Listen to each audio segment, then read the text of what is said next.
चुड़ैल। गोरखपुर नाम का एक गांव हुआ करता था। उस गांव में ज्यादा लोग नहीं रहते थे। उस गांव में एक गर्भवती विधवा औरत रहती थी।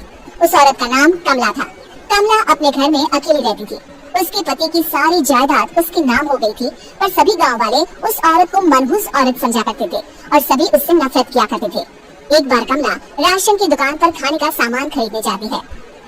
भैया जी, जरा 1 किलो दाल चावल देना।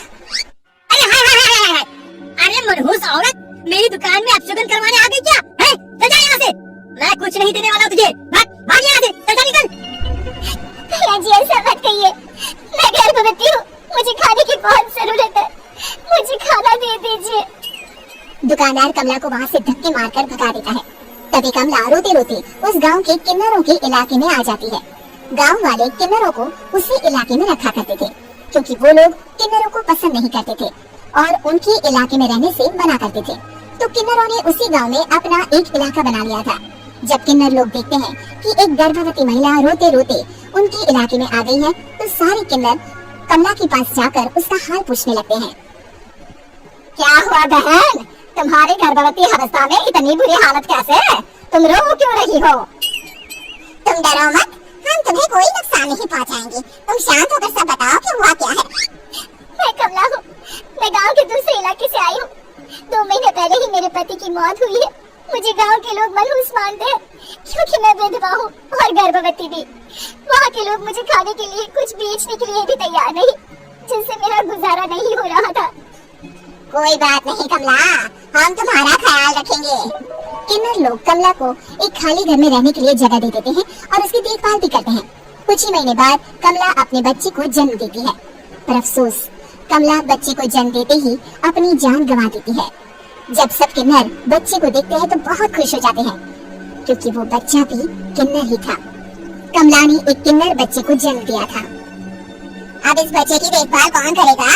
हम तो इस बच्चे को गांव के दूसरे इलाके में भी नहीं भेज सकते। अरे तो क्या हुआ, इस बच्चे की माँ नहीं रही तो हम इसे पालेंगे।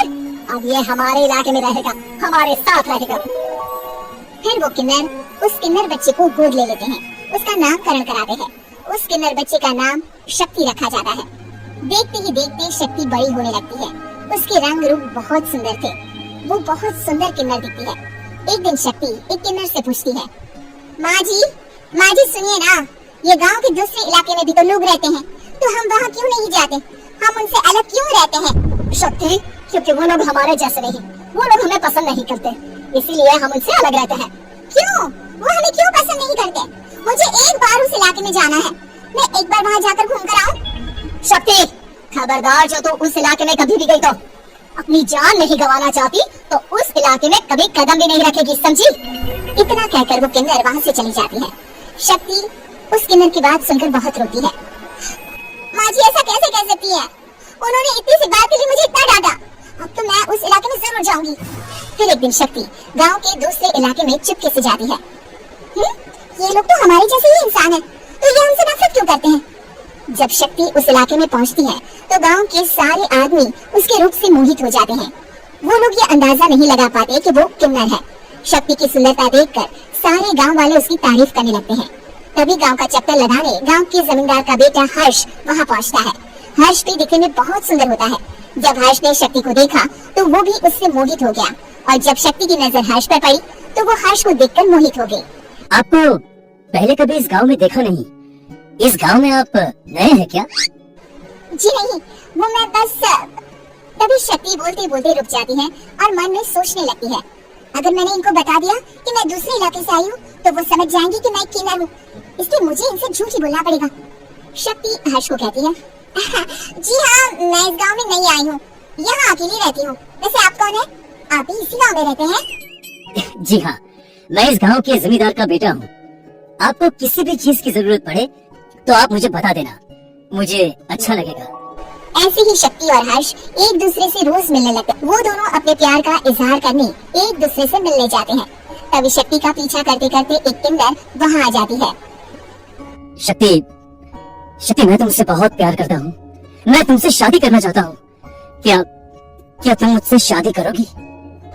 हाँ हर्ष, मैं तुमसे शादी करूंगी, पर मैं तुमको अपने बारे में एक सच्चाई बताना चाहती हूँ जो मैंने तुमसे छुपा कर रखी है। तभी उनके बीच में ही वो किन्नर आ जाती है। शक्ति, तेरी हिम्मत कैसे हुई ऐसा करने की? वो किन्नर शक्ति को खींचकर गांव के जमींदार के पास ले जाती है। हर्ष भी वहाँ शक्ति को बचाने के लिए पहुँच जाता है। जमींदार शक्ति और हर्ष के प्यार के बारे में सुनकर गुस्से में आ जाता है और शक्ति को गांव के बाहर निकालने की सजा देता है। शक्ति ये बात सहन नहीं कर पाती और कुएं में कूदकर अपनी जान दे देती है। जमींदार हर्ष की शादी गांव की एक लड़की से करवा देता है, पर हर्ष इस शादी से खुश नहीं होता। शक्ति अपना बदला लेने के लिए मरने के बाद किन्नर चुड़ैल बन जाती है। अब मैं इन गाँव वालों को नहीं छोड़ूंगी, अब इनसे मैं अपने प्यार का बदला लूंगी। किन्नर चुड़ैल गांव वालों को परेशान करना शुरू कर देती है। एक बार वो रात को गांव के खेतों में पहुंच जाती है और वहां आग लगा देती है। सारी फसल जल के राख हो जाती है। जब एक आदमी रात को उठकर देखता है कि खेत में आग लग गई है तो वो वहां पहुंच जाता है। वो देखता है कि खेतों के बीचों बीच एक किन्नर चुड़ैल खड़ी है और वहां खड़ी होकर ताली बजा रही है। गाँव वाला किन्नर चुड़ैल को देखकर बेहोश हो जाता है। जब सुबह उस आदमी को होश आता है तो वो सीधा जमींदार के पास जाता है। अरे जमींदार साहब, अरे वो किन्नर चुड़ैल ने मेरी सारी फसल जला दी।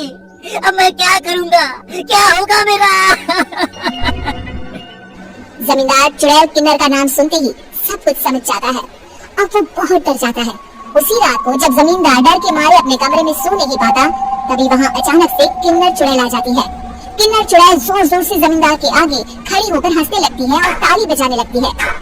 जमींदार उस डरावनी किन्नर चुड़ैल को देखकर बहुत डर जाता है। तूने मेरे साथ बहुत बुरा किया, अब मैं तुझे जान से मार दूंगी। नहीं, मुझे माफ कर दो, मुझे मत मारो। मैं कभी ऐसा दोबारा नहीं करूँगा। अब तुम जो बोलोगी वही मैं करूँगा। ठीक है, मैं चाहती हूँ कि किन्नर इलाका गांव के इलाके से जुड़े और गांव का कोई भी आदमी किन्नर समाज से द्वेष न करे, उससे नफरत न करे, नहीं तो मैं सारे गांव को मार दूंगी। और तुम गांव में एक नया कानून बनाओ कि अगर किसी ने भी किन्नर समाज को हानि पहुंचाने की कोशिश भी करी या इनसे भेदभाव करने की भी कोशिश करी तो उनको कड़ी से कड़ी सजा मिलेगी। हाँ, मैं ऐसा ही करूँगा। तुम जो बोलोगी वो मैं करूँगा, पर मुझे जाने दो प्लीज। तब वो किन्नर चुड़ैल वहाँ से चली जाती है। गांव का जमींदार किन्नर चुड़ैल का कहा मानते हुए दोनों इलाकों को एक कर देता है और नया कानून भी लागू कर देता है। तब से वहाँ किन्नर समाज और बाकी गांव वाले शांतिपूर्वक रहने लगते हैं।